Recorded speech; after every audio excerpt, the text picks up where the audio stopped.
Hello everyone, welcome to legal decode. Team legal decode लेके आई है एक क्रैश कोड जहां comparative public law and system of governance के बहुत सारे टॉपिक डील किए जा रहे हैं जो एनटीए यूजीसी द्वारा कंडक्टेड नेट एग्जाम में आ सकते हैं। ये यूजीसी एनटीए नेट सिलेबस में comparative public law and system of governance का 7 टॉपिक है, जो कि है system of constitutional review India, US, Switzerland and France. आगे बढ़ने से पहले हम आपसे रिक्वेस्ट करते हैं कि हमारे मेहनत को अप्रिशिएट करें। बहुत से लोग वीडियो देख रहे हैं लेकिन चैनल को सब्सक्राइब नहीं कर रहे हैं, लाइक नहीं कर रहे हैं। वीडियो की रीच नहीं बढ़ रही है, चैनल को सब्सक्राइब करें, इसे वीडियो को लाइक करें, वीडियो को शेयर करें, बेल आइकन प्रेस कर लें ताकि फ्यूचर वीडियोस की नोटिफिकेशन आपको मिले। इससे हमें भी मोटिवेशन मिलेगा और हम आगे जाके आपके लिए सारे लॉ सब्जेक्ट की वीडियोस लाएंगे। ना आज का टॉपिक स्टार्ट करने से पहले पिछली वीडियो का सवाल था, इनमें से कौन सा ऑप्शन इनकरेक्ट है? तो option number C, executive power of president. Section 50 article 54 में आपका दिया हुआ है इलेक्शन ऑफ प्रेसिडेंट, तो आंसर होगा ऑप्शन नंबर सी। तो स्टार्ट करते हैं आज का टॉपिक, कॉन्स्टिट्यूशनल रिव्यू या कॉन्स्टिट्यूशनल कंट्रोल।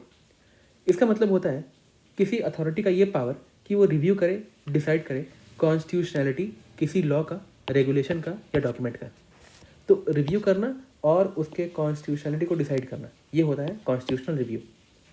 तो कॉन्स्टिट्यूशनल रिव्यू ये पावर है मोस्टली जुडिशरी एक्सरसाइज करती है over the functioning of legislature and executive. ना दो प्रोमिनेंट मॉडल है कॉन्स्टिट्यूशनल रिव्यू के। पहला मॉडल है अमेरिकन जुडिशियल रिव्यू मॉडल, जिसे हम डिफ्यूज मॉडल भी कहते हैं, जहाँ पे जो रिव्यू करने की पावर होती है वो सेम जुडिशियल कोर्ट के पास होती है जिसके पास ऑर्डिनरी मैटर जाता है, और उसी कोर्ट के पास ये अथॉरिटी होती है कि वो डिक्लेयर करे किसी भी एक्ट को जो लेजिस्लेचर या एग्जीक्यूटिव का होता है एज अनकॉन्स्टिट्यूशनल। कोई स्पेशल कोर्ट नहीं होता है वहाँ पे। सबसे पहला मेंशन लॉर्ड कोक का जजमेंट था डॉक्टर बॉनहम केस में। Subsequently Marwari versus medicine case में भी उसको अप्लाई किया गया था। Now the second prominent model being European model of constitutional review. Now ये भी जुडिशरी का ही पावर है, लेकिन यहाँ पे इसे कंसंट्रेटेड मॉडल कहते हैं क्योंकि यहाँ पे जो भी कंट्री ये फॉलो करती है उनके पास एक सेपरेट कॉन्स्टिट्यूशनल कोर्ट होता है। जैसे अमेरिकन मॉडल में एक कोर्ट होती है और यही कोर्ट ऑर्डिनरी मैटर को भी सुनती है और सेम कोर्ट कॉन्स्टिट्यूशनल मैटर को भी सुनती है। लेकिन यूरोपियन मॉडल में दो कोर्ट अलग होते हैं, एक कोर्ट कॉन्स्टिट्यूशनल मैटर को सुनेगी सिर्फ, और एक अदर कोर्ट होगी जो ऑर्डिनरी मैटर को सुनेंगी। तो ये कोर्ट जो ऑर्डिनरी कॉन्स्टिट्यूशनल कोर्ट होती है ये डिसाइड करती है कॉन्स्टिट्यूशनलिटी एक्ट का, एग्जीक्यूटिव या लेजिस्लेचर के। लिमिटेड जुडिक्शन होता है इनका, और ये सिर्फ उन्हीं मैटर को सुनेगी जो कॉन्स्टिट्यूशनलिटी किसी एक्ट के बारे में डिसाइड करना होगा। ये कभी भी अपीलेट कोर्ट की तरह नहीं बैठती है। ये यूरोपियन स्टाइल का मॉडल ये इन्वेंट किया गया था हैंस केल्सन के द्वारा, और केल्सन को ये लगता था कि कॉन्स्टिट्यूशनल इंटरप्रिटेशन ये ट्रेडिशनल कोर्ट के बजाय एक स्पेशल कॉन्स्टिट्यूशनल कोर्ट ही करे तो ज़्यादा अच्छा रहेगा। और भी मॉडल होते हैं, जैसे आपका कॉन्टिनेंटल मॉडल होता है, हाइब्रिड मॉडल होता है। तो ये अलग अलग मॉडल है जो कॉन्स्टिट्यूशनल रिव्यू के मॉडल होते हैं। कॉन्स्टिट्यूशनल रिव्यू अगर आप लोग सिंपल टर्म में समझना चाहें तो हम लोग जुडिशियल रिव्यू को कॉन्स्टिट्यूशनल रिव्यू कह सकते हैं। तो जुडिशियल रिव्यू की पावर अगर अमेरिकन जुडिशियल रिव्यू के मॉडल की तरह जाए तो ये पावर सेम कोर्ट में होती है जैसा कि इंडिया में भी है। तो इंडिया में एक ही कोर्ट है, सुप्रीम कोर्ट, उसके पास जुडिशियल रिव्यू का भी पावर है और ऑर्डिनरी रिव्यू का भी पावर है। और वैसे ही दूसरे कोर्ट होते हैं जुडिशियल रिव्यू के जो यूरोपियन मॉडल पे बेस्ड होते हैं, जहाँ पे दो अलग कोर्ट होते हैं। एक कोर्ट के पास कॉन्स्टिट्यूशनल रिव्यू होता का पावर होता है और एक अलग कोर्ट होता है जिसके पास अलग से बाकी मैटर को रिव्यू करने का ऑर्डिनरी पावर होता है। तो हम अलग अलग कंट्री का देखते हैं। पहला है इंडिया। तो इंडिया में जो जुडिशियल रिव्यू है वो एक इनहेरेंट पावर है कोर्ट का, इन जो दिया गया है हमारे संविधान में। ये 13 क्लॉज 2 के भी बियॉन्ड जाता है, क्योंकि क्या है, क्योंकि जुडिशियल रिव्यू एक बेसिक स्ट्रक्चर है। ये आर्टिकल 13, 32, 131 से 136, 143, 226, 246 इन सभी आर्टिकल में मिलता है। और लेजिस्लेशन ये अमेंडमेंट के द्वारा भी सुप्रीम कोर्ट के जुडिशियल रिव्यू के पावर को नहीं ले सकती है। तो जुडिशियल रिव्यू सुप्रीम कोर्ट का लेजिस्लेटिव एक्शन पे भी होता है और एडमिनिस्ट्रेटिव या एग्जीक्यूटिव एक्शन पे भी होता है। तो लेजिस्लेटिव एक्शन का मतलब ये हो गया कि लेजिस्लेचर ने कोई एक्ट बनाया और सुप्रीम कोर्ट अपने जुडिशियल रिव्यू के पावर का इस्तेमाल करते हुए इस एक्ट के कॉन्स्टिट्यूशनैलिटी को या फिर वैलिडिटी को डिटरमाइन करेगी। अगर वो वैलिड हुआ तो वो सस्टेन करेगा, अगर वो वैलिड नहीं हुआ तो वो सस्टेन नहीं करेगा। तो बहुत सारे प्रिंसिपल है, कुछ बेसिक प्रिंसिपल है जिनके बेसिस पे जुडिशियल रिव्यू करती है हमारी कोर्ट लेजिस्लेटिव एक्शन का। For example doctrine of pith and substance, colourable legislation, severability हो गया, लिटरल इंटरप्रिटेशन हो गया, लिमिटेशन स्टेट डिसीजेज हो गया, डॉक्ट्रिन ऑफ एक्लिप्स हो गया, डॉक्ट्रिन ऑफ वेवर हो गया। सबसे इंपॉर्टेंट है डॉक्ट्रिन ऑफ बेसिक स्ट्रक्चर। इन सभी टॉपिक पे वीडियोस बन चुके हैं ऑलरेडी, आप हमारे कॉन्स्टिट्यूशन का सीरीज देखेंगे तो वहाँ पे आपको इन सभी टॉपिक पे इन डिटेल वीडियो मिलेंगे। Now judicial review administrative action का भी होता है। नाउ ये जुडिशियल रिव्यू एडमिनिस्ट्रेटिव एक्शन का इंडियन कोर्ट में अलग अलग ग्राउंड पे होता है। तो जो मेजर ग्राउंड है जुडिशियल रिव्यू का, तो एग्जीक्यूटिव का अगर कोई भी एक्शन है, यानी कि लॉ इम्प्लीमेंटेशन में अगर कोई भी आर्बिट्रेनेस है या इरेशनैलिटी है, तो वहाँ पे सुप्रीम कोर्ट उस एडमिनिस्ट्रेटिव एक्ट को एग्जामिन करके उसके कॉन्स्टिट्यूशनलिटी को डिटरमाइन कर सकती है। अलग अलग प्रिंसिपल पे ये डिटरमाइन किया जाता है। For example Delhi Development Authority versus UEE Electrical Engineering Private Limited, यहाँ पे सुप्रीम कोर्ट ने illegality, irrationality and procedure impropriety इस ग्राउंड को judicial review of administrative action के लिए प्रॉपर ग्राउंड माना था। वही doctrine of proportionality, supreme court ने इसे भी ग्राउंड ऑफ जुडिशियल रिव्यू माना था in the case of Associated Provincial Picture versus Wednesbury Corporation. Doctrine of legitimate expectation को भी सुप्रीम कोर्ट ने ग्राउंड ऑफ जुडिशियल रिव्यू माना है एडमिनिस्ट्रेटिव एक्शन के regarding, Smith versus secretary of state में। Now judicial review legislative action का India में दो तरह से एग्जिस्ट करता है। एक होता है फंडामेंटल राइट का रिव्यू और एक होता है बेसिक स्ट्रक्चर का रिव्यू। तो अगर कोई भी अमेंडमेंट लाया गया पार्लियामेंट के द्वारा या फिर कोई भी लॉ बनाया गया जो कि फंडामेंटल राइट को एक्सटिंग्विश करता है, तो उसके सुप्रीम कोर्ट के पास पावर है कि उसे अनकॉन्स्टिट्यूशनल डिक्लेयर कर दे और बोले कि पार्लियामेंट के पास ऐसा पावर ही नहीं है कि वो फंडामेंटल राइट को एब्रोगेट या फिर अमेंड कर सके। वहीं दूसरा ग्राउंड होता है बेसिक स्ट्रक्चर का ग्राउंड, जहाँ पे सुप्रीम कोर्ट ने एक जुडिशियल फिक्शन बनाया था और इस कारण से सुप्रीम कोर्ट ने बहुत सारे पार्लियामेंट के एक्ट को बेसिक स्ट्रक्चर के वॉल्यूशन के तौर पे उसे अनकॉन्स्टिट्यूशनल घोषित किया था। तो मान लीजिए अगर पार्लियामेंट ने कोई ऐसा इनैक्टमेंट लाया जिससे सुप्रीम कोर्ट के जुडिशियल रिव्यू के पावर को बार किया जाए, तो supreme court basic structure doctrine के हिसाब से इसे अनकॉन्स्टिट्यूशनल बोल देगी। तो कुछ जुडिशियल ट्रेंड भी है इसके रिगार्डिंग, जैसे कि सुप्रीम कोर्ट ने AK Gopal versus state of Madras में कहा था कि सबसे सुप्रीम कौन सा है, सबसे सुप्रीम है हमारा कॉन्स्टिट्यूशन, और जितने भी लॉ बनाए गए पार्लियामेंट के द्वारा वो सभी इस कॉन्स्टिट्यूशन के कन्फर्मिटी में ही होने चाहिए। वहीं state of Madras versus BG Rao में सुप्रीम कोर्ट ने कहा था कि Indian constitution expressly judicial review का पावर देता है हमारे सुप्रीम कोर्ट सर्वोच्च न्यायालय को।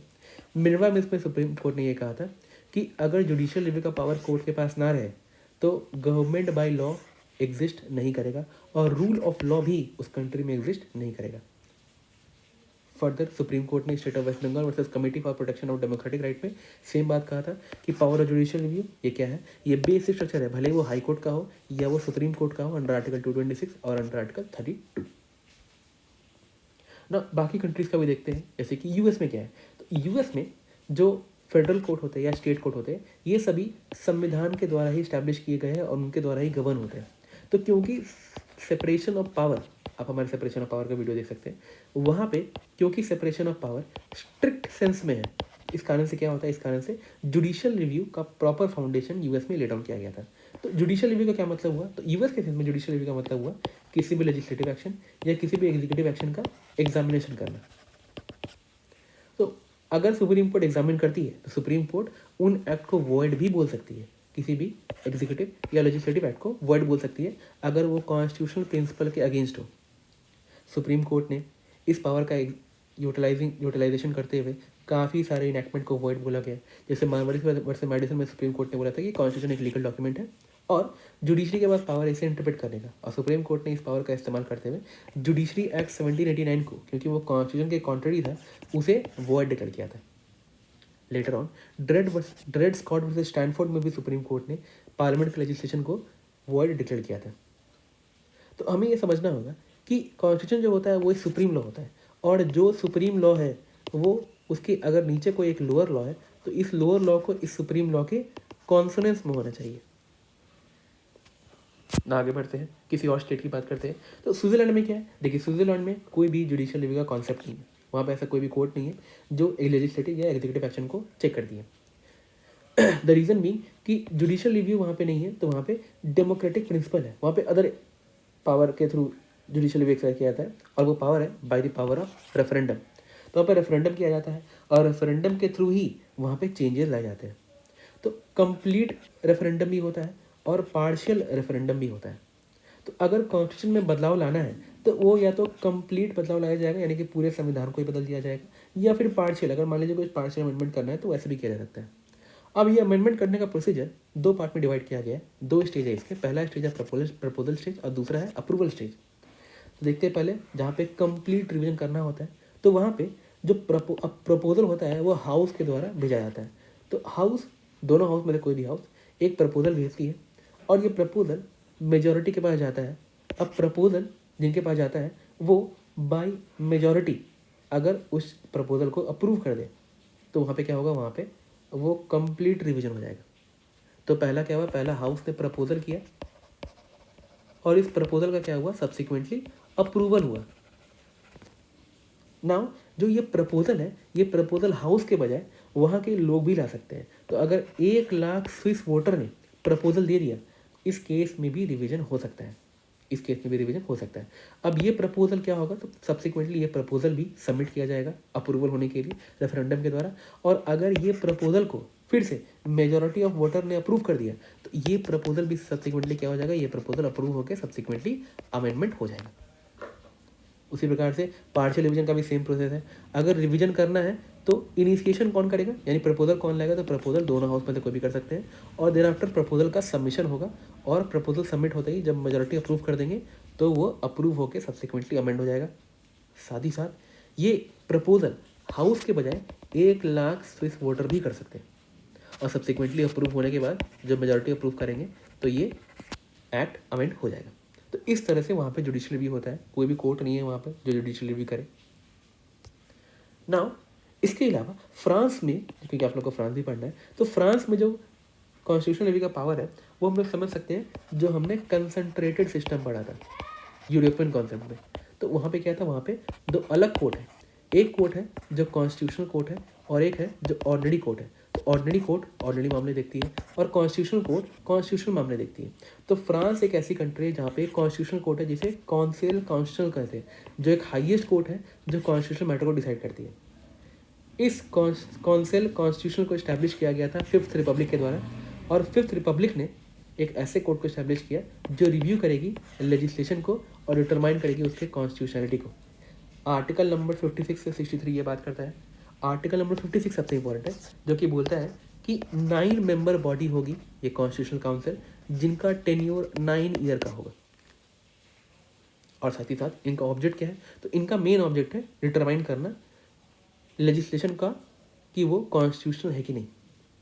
नाउ जो ये 9 मेंबर होते हैं, इन 9 मेंबर में 3 member president of republic, president of national assembly and president of senate appoint करते हैं। तो 3 प्रेसिडेंट ऑफ रिपब्लिक अपॉइंट करते हैं, 3 प्रेसिडेंट ऑफ नेशनल असेंबली और 3 प्रेसिडेंट ऑफ सीनेट अपॉइंट करते हैं। तो हम लोग ये समझ सकते हैं कि जो ये कॉन्स्टिट्यूशनल कोर्ट है फ्रांस का, ये प्योरली जुडिशल ऑर्गन नहीं है, इसमें कुछ हद तक पॉलिटिकल कॉम्पोनेंट भी है। नाउ ये रहे आपके आज के सवाल। आपका सवाल आज का सवाल है कि जो सिस्टम ऑफ कॉन्स्टिट्यूशनल रिव्यू है फ्रांस में ये किसके द्वारा परफॉर्म किया जाता है। तो आप लोग वीडियो ध्यान से देखें तो आप लोग आंसर दे सकते हैं। अगर आपको हमारे नोट्स चाहिए, बहुत से लोग स्टूडेंट मांग रहे हैं जो हमारे नोट्स हैं, तो आप हमें मेल कर सकते हैं @legaldecode@gmail.com। इस आईडी में मेल करके आप हमसे नोट्स प्राप्त कर सकते हैं। वो नोट्स इस नोट्स से ज़्यादा इलेबोरेट होंगे, उसमें और केस लॉ होंगे, ज़्यादा इलेबोरेट लेक्चर होंगे और मोर इलेबोरेट केस लॉ होंगे। वो नोट पेड नोट्स हैं, तो आप हमें मेल करके वो ले सकते हैं। Now with this we have come to an end. Legal decode जल्द ही MCQ सीरीज आएंगी। अगर आप इंटरेस्टेड हैं या फिर आप कोई और भी चीज़ चाहते हैं हमारे से, तो डू कमेंट डाउन बिलो। हमारे सभी सोशल मीडिया प्लेटफॉर्म पे आप हमें फॉलो कर सकते हैं फॉर एनी फर्दर इन्फॉर्मेशन। अगर कोई डाउट है या आप किसी टॉपिक में वीडियो चाहते हैं या और भी कुछ चाहते हैं तो डू कमेंट डाउन बिलो, हम आपकी हेल्प करेंगे। And like, share and subscribe. Thank you.